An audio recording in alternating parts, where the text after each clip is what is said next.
gamer friends. I'm Danielle. And I'm Josiah. And we are ready to roll.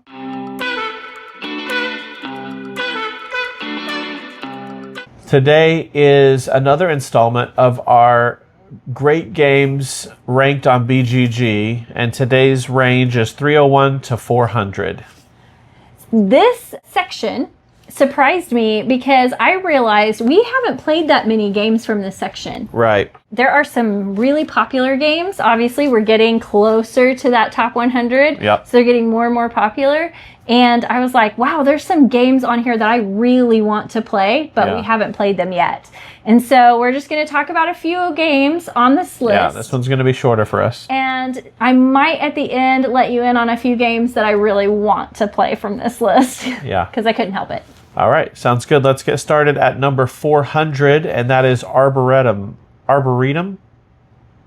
Arboretum? I say Arboretum, but I don't know if that's right. I think it's Arboretum. That's how I would say it. Okay. Yeah, which is just a little card game about trees. Yeah, you're putting trees out in your area. Yeah. And they have to be placed in certain ways, and you're trying to get colors of trees, and that's how you score. I think this one is on BGA now, too. Oh, is it? Yes. Okay.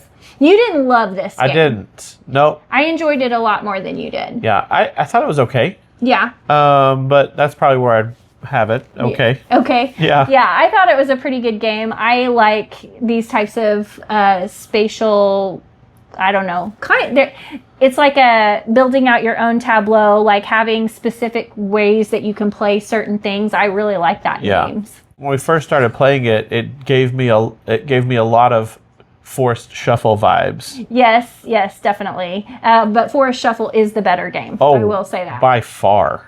Yeah, not even close. All right, number 380 on the list is a game called Flamecraft.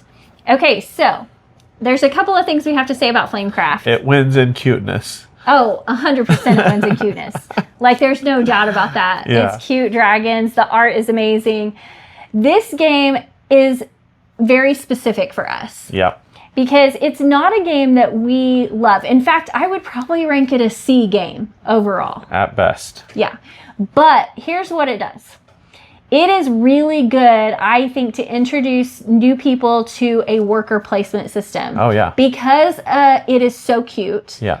And it's so welcoming. Yeah. There's not a whole lot to the game, but it's definitely a lot more than, like, games that people grow up with generally, like, a Monopoly or something like that. It's going to give a lot more game for people than that, but it doesn't have a whole lot to it. Yeah. It teaches you a lot more about other board games. Yes. Board game mechanisms than games like those family weight games. Right. So it helps in that way to introduce that as a gateway, to try and be a gateway to the hobby for a lot of people. And it has, like, cute puns and things like that I just think it's just a very welcoming game to me. It is. Yeah, very. And so that is, although it's not something that I would necessarily choose to play, I would choose to introduce people to the hobby with this game. So that's kind of why it's mentioned. And we have not culled this from our collection for a very specific reason. Yeah, because at some point we're going to need to teach this game to somebody. to our grandchildren. That we don't have. We don't have yet. Don't say that. We don't have grandkids yet. In the future. You said in the future. We have hopes and dreams. Yes. Okay. Yeah. I think they just came out with a new game that's called Critter Kitchen. And I don't know much about it. I'm wondering if it's better than Flamecraft, like, game-wise. How high were you going to go on that Critter Kitchen? I don't know. Was I high? Critter Kitchen? Did I do that? Yeah. Number 375 on the list is a good one. The Guild of Merchant Explorers. This one's a great game. Yeah. I don't know if it's definitely... I don't know that it makes it to great for me. Oh, it definitely makes it to great for me. It's really good. I really enjoy this game. The more I play this game, the more I like it. And because I'm starting to learn, like, how to better score. How to, make it to where I can't remember what they actually call them, but different cities. I think it's cities. Yeah.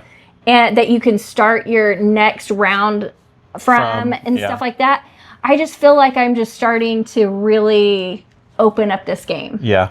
And so I really have enjoyed it. Yeah. I would say that it's a really good game. So you would say this is a high B game. Oh yeah, this is a B plus for sure. This is definitely an A game for me. Yeah. I have enjoyed it. Yeah. It's very similar to like a roll and write or a flip and write because you have the same cards that you are going to explore those same regions every single round, but then you have a special card each round that you get to explore in a certain regions. And I really like that a lot. Yeah. I know that I think Isaac likes this one a lot too. Yeah, I don't know what so Isaac is our nephew that we play games with a lot, and we play with him on BGA because we don't get to play in person a lot. Mm-hmm. And so when you hear us talk about Isaac, he's one of our main people that we play with on BGA because he loves games and we love games, and so right. Yeah. But anyway, yeah, I don't know what his feelings are about this one. I think he likes this one, but he can put it in the comments. Yeah, let us know. Next up is number 374, and this is Awkward Guests. I was kind of surprised that this is as low as it is. Yeah. I thought more people really love this game. Yeah, I do. Yeah. I really like this game a lot. Yeah, but maybe, and they came out with an Awkward Guests 2. Oh, really? Yes. I did not know that. I don't know if it was just through crowdfunding, and so I haven't seen it anywhere yet, so I'm wondering if it was just crowdfunded. Okay, maybe. And maybe people haven't gotten it yet. Maybe. I'm not sure. But yeah, Awkward Guess is a deduction game. It is like Clue, but just like blown up. Oh, yeah. Like nuclear explosion blown up.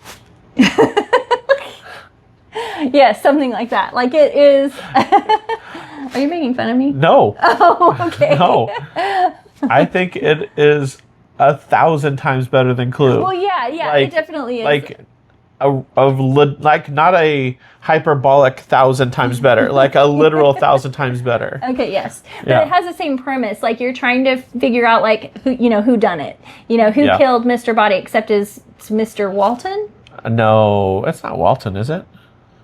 I don't know. We'd have to It look. could be. I can't But anyway, remember. you're trying to figure out who the murderer is, and you can ask questions about different people, and you can ask questions about like different locations, and you have to kind of trade clues, but you have to be careful which clues you trade with. And That is my favorite part of the game. yes, Is that you trade clues with people. yes, And you can trade, so there's different levels of the clues too. So there's like a level 3 clue, level 2 3 clue, 2 clue, 1 clue, 4 clue. And so I can put down a 3, and then somebody can give me 3 1s, or they can Right. give me a 2 and a 1, or whatever. But it's like, there's so much variability and almost like maneuvering between each other. Like, Right. I'm gonna give you this one, but I kind of don't want you to have it, but I'm going to give it to you so that you will give me a juicy clue right? back. And so there's a lot of that going on, and I love that part of it, the social Yes. interaction of the game Yes. through the cards. Yeah, it is a really fun game. We haven't played it in a while. We haven't, I yeah. don't think we've played it this year yet. No? Maybe that's something that what we should do. We should have a like a Halloween game Oh, yeah. month. You know how we did for Christmas? Yeah. How we did like a Christmas advent where we played different games? We should have a list on that because I feel like this would be a very good Halloween, October game for us. Yeah. Anyway, that's, neither here nor there. All right, number 365 is The King's Dilemma. This is a game that we played with our girls, Yep. and it's a legacy game. It is. So you only get to play through it one time, but we played a lot of hours We of this did. game. We put a lot into it for sure. So you kind of pick a faction. They're all like asymmetrical, and it's negotiation. Yeah. That's the main part of the game is you are trying to negotiate With the other people at the with the table. other people at the table, like how to, like maybe you want the military to be higher or what is this? Agriculture. Agriculture, yeah. Yeah, So there's things like different that. things, and it's based on this story. So the whole thing is telling a story, and you get different story cards, and your decisions in the game come back later in the game as well. Yeah. So it's like if you choose this, then add these cards into the story, and at some point it's going to come back to you, and it may be positive and it may be negative. Right. So that I like that part of the game. Yeah, so this was we really enjoyed this game. And to a point, though, where for our family, it got a little bit, there was a rut. We got in a rut. Well, the problem... We got stuck. The problem came with my character because you don't know what you're picking at the beginning of the game. You're just kind of choosing a faction, basically. And what we found out is that my faction didn't go along with anyone else at the table. And so you guys kept getting more aligned than what my faction was. Like, I couldn't get anyone to go along with me on anything. Right. And so that part, I will say, that is the only drawback to this game, is because you don't know which factions necessarily go well together. That ended up being something that was kind of a downside for me. Yeah. But other than that, I know the girls really loved this game. Yeah. And I think it was the storytelling aspect. The kind of role-playing and negotiation and things of that nature that happened. I think people who like those like role-playing games, this is actually a really good one for that. Because we tried to have fun with it and like get into our characters and things like that. So yeah, it was a good one. All right, number 310 is Marvel United. And we love this game. This is like one of the most perfect games to introduce people to the hobby. Yeah. It's great for families and it's great for gamers. It's such a good game. Yep. Overall. First of all, it's Marvel. Right. Everybody knows Marvel at least. It's familiar. Is familiar with it, and a lot of people like it. They have really cute minis. Have like the oversized head. I don't know what they're called. There's a name for them, but I don't know what it is. They kind of look like those pop. What are they? Those pop figurines or something? Maybe. They kind of look like that a little bit. Yeah. And it's easy to teach, easy to learn. That's the key right there. Yeah. It's an easy game to teach. Yeah. And there's really not too much to the game. Like at this point, we've easily beat all of the scenarios that we have. Yeah. We only have the base game and the Spider-Verse? Spider-Verse, yeah. Yeah. So we only have those two. And there are people that have like a ton of content because there is a lot of content for this game. Yeah. So it might get harder as you go on. I don't actually know. Yeah. But like she said, this is one of our favorite games to use to introduce people to the hobby. That this would be a go-to game for us if we were trying to get somebody into the hobby. Right, definitely. I agree with that because it's also cooperative. And so it's introducing that cooperative element. And I think it's great for kids. I don't know what age they put on it, but I could see maybe 8 and up even being able to play this game pretty well. Yep. Last up is number 304, and it is Sea Salt and Paper. So good. Yeah, this is one of both of our favorite games of all time. Yep. We absolutely love Sea Salt and Paper. We still don't have the salt expansion. Yeah, which extra is salt. Crazy. I know, but I couldn't find it for a while. I couldn't find it anywhere. And I heard that they're coming out with another expansion called Pepper. But we got to get it. I know. But anyway, we absolutely love this game. Yeah. This is one of those like nearly perfect card games for me. It's applicable in almost any situation that I can think of. It's great to introduce to new players. It's great for people who are already gamers who, love card strategy games, It's a great travel game. There's just nothing there. It doesn't have any deficiencies, in my opinion. I know it's great. It's such a good game. Yeah, and I've heard people say, "Oh, well, it's going to have a lot of hype, and then another card game will come out, and that one's going to have a lot of hype, and no one's going to talk about this again." We will still be talking about this game, because we love this game. Yeah, 100%. We have played other card games that we do love, but nothing has beat Sea Salt and Paper. I don't think. I know I'd have to think about it too, but I don't think they have. I don't know if I can make that claim. Can I? I don't know. Can you?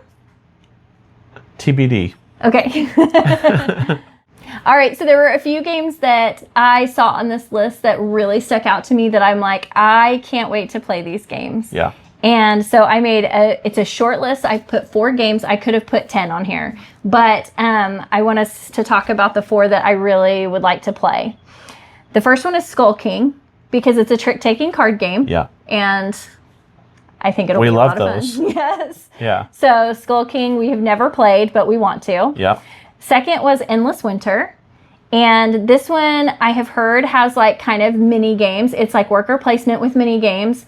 And we like games like that. Yep. Now I've heard some negatives. Like this one seems to be very polarizing for people. Interesting. They either love it or hate it. Yeah. You guys let us know if you think we will love it. Tell me that, because I would rather not spend my money on something that We're not gonna like. We're not gonna like. Yeah. But I do want to play it. I want to see what it's all about. The third is Forgotten Waters. This one I'm so excited for. Yes, this one I really want to play as well. I think we'll like this one a lot. Yeah, I think so too. And I have heard it's better at 4 players. So it needs to be a time where we can really get together with a group and play this game.